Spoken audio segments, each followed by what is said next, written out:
நம்ம வந்து negative numbers, 0, positive நம்பர்ஸ்லாம் சேர்ந்ததை வந்து முழுக்கள்னு சொல்லி படிச்சிருந்தோம். இந்த பயிற்சி 1.1க்கு அப்புறம் அதை எல்லா எடுத்துக்காட்டு சம்மும், பயிற்சி 1.2 ஃபுல்லுமே இந்த முழுக்களின் கழித்தல் பற்றி தான் பார்க்க போகிறோம். இப்போ எடுத்துக்காட்டு 1.10 பார்க்கலாம். இங்கே பார்த்திங்கன்னா ஒரு 2 நம்பர் கொடுத்து எண்கோத்தினை பயன்படுத்தி கழிக்கன்னு சொல்லி கேட்டுருக்காங்க. ஃபஸ்ட் நம்ம ஒரு முழுக்களை எண்கோத்தினை பயன்படுத்தி எப்படி கழிக்கணும்னு சொல்லிட்டு புக்லேயே ஒரு எக்ஸாம்பிள் கொடுத்துருக்காங்க. அந்த எக்ஸாம்பிள் வச்சு பார்க்கலாம். ஃபஸ்ட்டு சம் பார்த்திங்கன்னா 7லேருந்து 4 கழிக்காங்க. இங்கே வந்து ஃபஸ்ட்டு நம்ம தெளிவாக ஒன்று புரிஞ்சுக்கணுன்னா ஒரு நம்பரோட சைன் வந்து முக்கியம். ஓகேங்களா? இது வந்து பாசிட்டிவ் சைனா நெகட்டிவ் சைனாங்கிறது. இப்போ முன்னாடி எதுவுமே இல்லைன்னா அங்கே வந்து பாசிட்டிவ் இருக்குதுன்னு சொல்லி இதுக்கு அர்த்தம். ஓகேங்களா? அப்போது இந்த கொஸ்டினில் உள்ள மாரி நம்மளும் தெளிவாக எழுதுவோம்.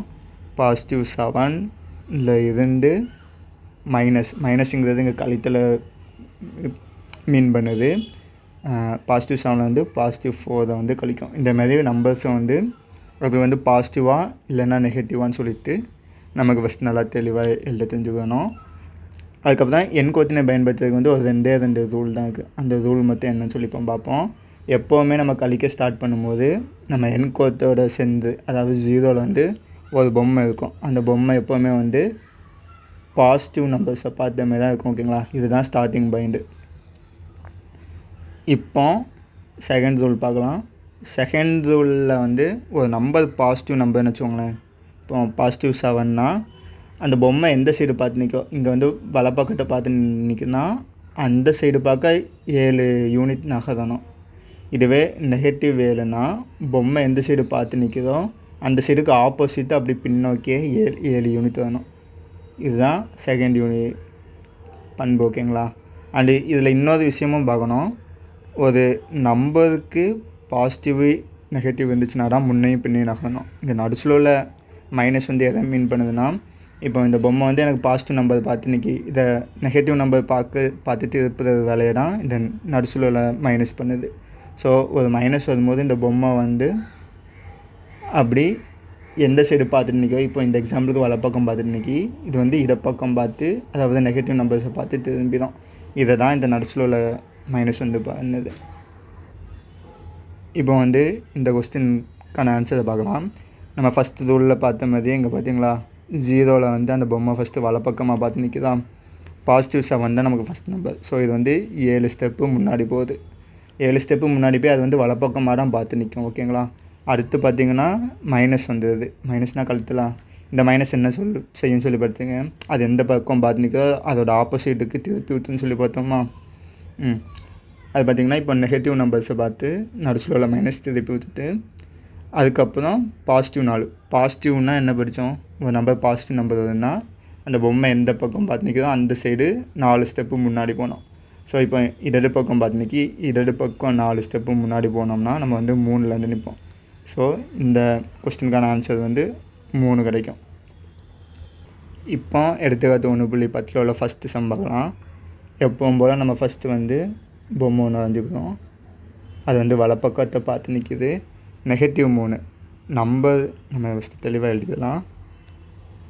Negative 3 minus negative 2. Negative 3 first இருக்கிறதுனால நம்ம வந்து நெகட்டிவ் நம்பரில் நெகட்டிவ் வந்துச்சுன்னா நம்ம வந்து பின்னோக்கி போகணும். ஸோ இப்போ வந்து வலப்பக்கத்தை பார்த்து நிற்கி நம்ம 3 ஸ்டெப் பின்னோக்கி போகலாம். 1 2 3.